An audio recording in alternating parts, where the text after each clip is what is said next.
What's going on, everyone? My name is Max Chesnut from ExploreWithMax on Instagram. Today we're here at Birmingham, UK. We have something called Edit Off, where we get two editors, photographers, creatives of any kind to go one-on-one editing 2 images, 5 minutes per image. They choose their program, no plugins, no presets, nothing like that. It is just pure creativity. We have some great brands supporting us on this endeavor. We have Sony, Spiffy Gear, ISO monitors, as well as a few other great things. We also have Sennheiser providing the mics, and then we have Zion Crane providing the support for the gimbals.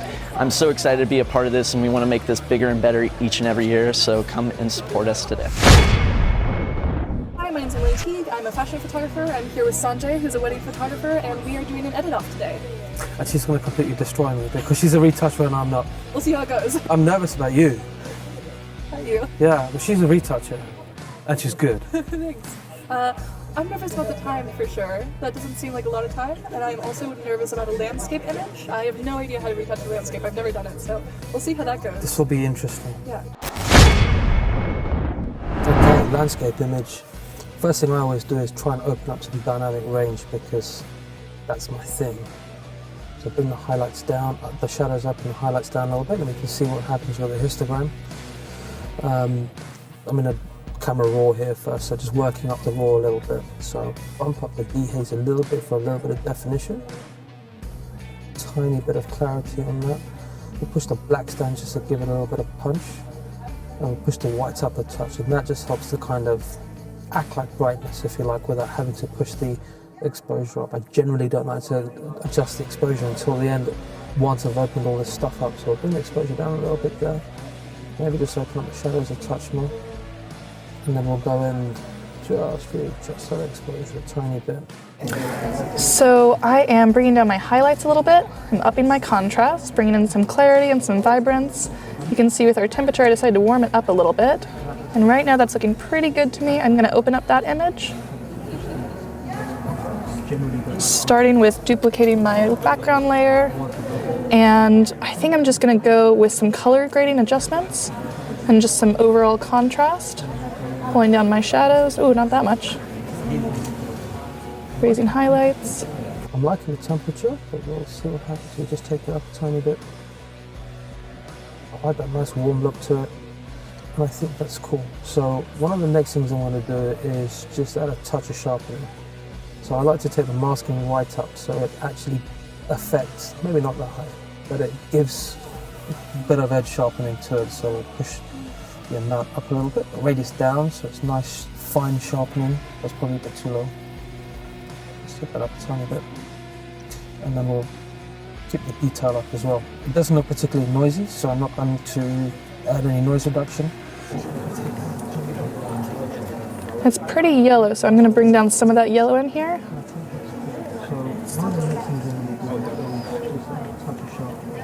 Bringing that down just a little bit. And I'm going to go see that. So I'm going to actually go and lower that to about 20%.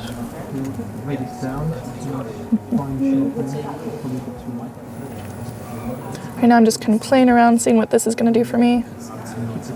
And it doesn't look like there's many blues, so that's not doing much. Let's see with our yellows. And that is making some changes. We can look at the HSL slider. So this is the kind of thing I do in Lightroom as well. But if we take the yellows down, usually it takes the green away. So you can see that going up and down a little bit there. So take the yellows toward the orange a little bit. It just cleans up the yellows. I'm not going to change the saturation, but I'm going to change the luminance. So we'll make the oranges a little bit brighter there. We're just affecting those channels a touch. Going into color balance. Bringing in some blues. Some yellows. Ooh.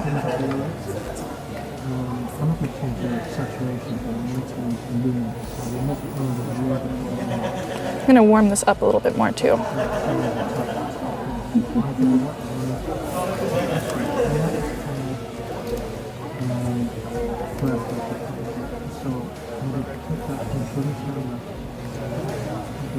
I might just add a grad filter to this. So I'm going to take that, I'm going to bring this down there, and bring the highlights down a touch. I'm going to add a bit of dehaze. I'm going to open this up. Okay, so in terms of retouching, there's not really an awful lot I'd want to do to this, but what I'm going to do is I'm going to go in here and I'm going to clean up the colours a little bit. 5, 4, 3, 2, 1, pens down. That was hard. Oh man, that's beautiful. Yeah, that looks nice. It's amazing how everyone sees things differently. It is. I choose this one. Can I take this one? I like your colors. Those are beautiful. You have like nice pastels going on. Thank you.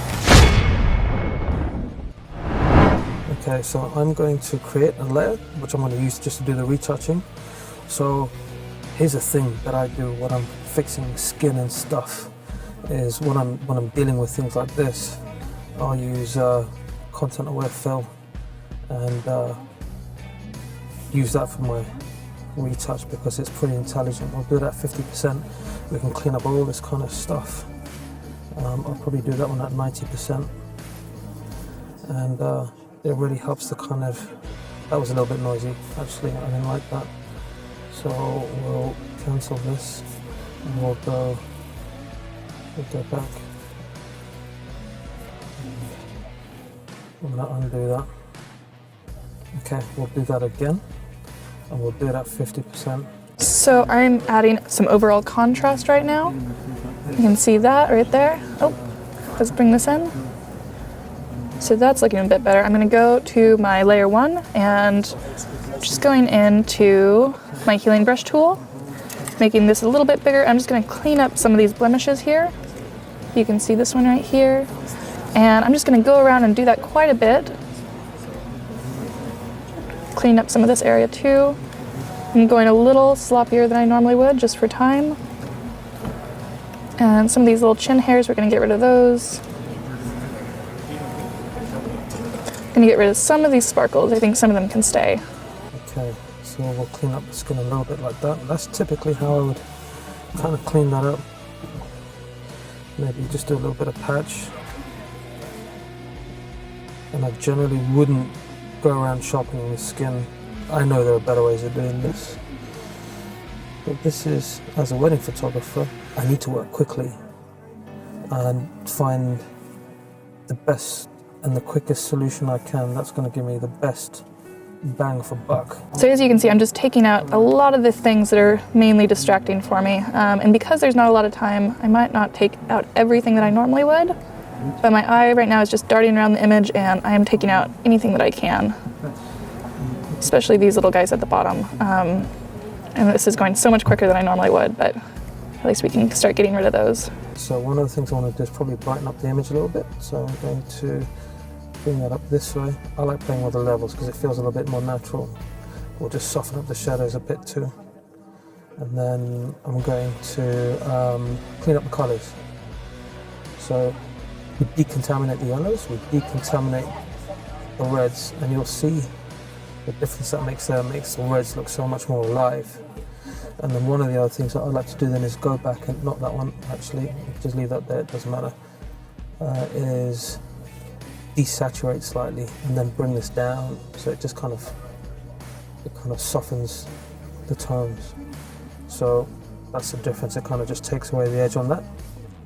So we can go back and carry on dealing with some of this stuff. So another way of doing this is actually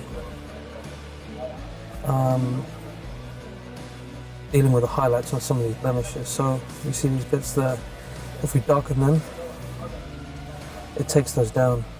You can see if we get too close to that area, it starts bringing in some blue that we don't want. And then we don't like this right here. Get rid of some of that. And pretty soon here, just because we are so limited on time, I'm just gonna create a blank layer and do just like some airbrushing on top of it. Especially for these rougher areas, that'll just smooth it out. And again, not the ideal way to do it, but it's gonna work for this. And I would normally spend more time than we've been given to actually deal with this stuff. So these bits that look dark here, we actually want to go back and lighten that. So you see how it starts to bring some of that stuff back. And some of these bits here, we can also just add light in and it should, in theory, read what's around it and make it look a little bit more natural. The longer you look at an image, the more you see. So as I'm doing this, I'm like, oh my gosh, there's just so much. I think we'll clean up this lip area up here just a little bit, above the lip. And then for time, we will just move on. That's a little tricky area. I'm kind of watching, making sure that the textures I'm selecting are right next to the area. My other handicap here is that I'm doing this on a Mac, and I'm not a Mac user. I'm a PC user. So many things are in the wrong place for me. It's a bit like driving in Europe or in America. It's all the wrong way around for us Brits. This guy right here is bothering me a bit. Let's zoom in there. And I'm just gonna switch. I'm gonna go to my spot healing brush. I get a small brush, and that way I can just get rid of that area. That will go a little quicker. Oh, and that looks a little rough down there, but let's leave that for now. And now I'm just really gonna go quick here. Taking out all these areas. You can see some of those areas got cloned. And it's getting pretty smooth here, but we're just gonna keep going. I'm gonna go back and just find lighting, do that there. And what effect is it gonna have? It's a big area. Nothing. Yeah. 45 seconds left. Let's do... Pens down. Oh man. Oh yeah, that's beautiful, Sanjay. This is gorgeous. I like your color work. Yeah, you've done a better job on the skin, I think. I know, but I didn't get any color work in there. I like your colors a lot more. I started trying to airbrush, and then something, I'm not sure what the settings were, but it wouldn't let me paint. Ah, okay. So that was frustrating. Yeah. Yeah. That was a tough one, the second one. The landscape one kind of felt natural for me. Relatively simple just in terms of doing the raw processing and opening up dynamic range and dealing with tones and grad filters, that kind of thing. Didn't need too much retouching, I don't think. Maybe a bit of color decontamination. But the skin retouching one was tough. The skin needed work. So I kind of started with the skin retouch and then went for a bit of color correction and decontamination, then try to go back to skin, but just ran out of time. I think an image like that needs more time than the 2.5 minutes that we had. I think for me, definitely like landscape, I was like, oh my gosh, what do I do? I'll just start color grading. I am fashion and editorial, so I was like, oh great, like beauty, I can do this. But the time was definitely really hard, so I think I took way too much time looking at little details, when really I should have just been doing, not a sloppier job, but a quicker job. And My maybe a little handicap color also work. was that I don't use Max, so it's like, you know, I said over there, it's like driving in Europe or the States for me. Everything's the wrong way around. Edit Off was so much fun. Edit Off Fantastic. is so much fun. Thank you, Max, so much for having us. Absolutely, this is such a good idea. Guys, you've made it to the end of the video. Thank you so much. What did you think of the competition? Let me know in the comments below. But if you enjoyed it, make sure to hit the like, subscribe button. And also, here's my Instagram. If you're interested in more of my work, my creative work, make sure to follow that Instagram. Make sure to share with your friends. And until next time, guys.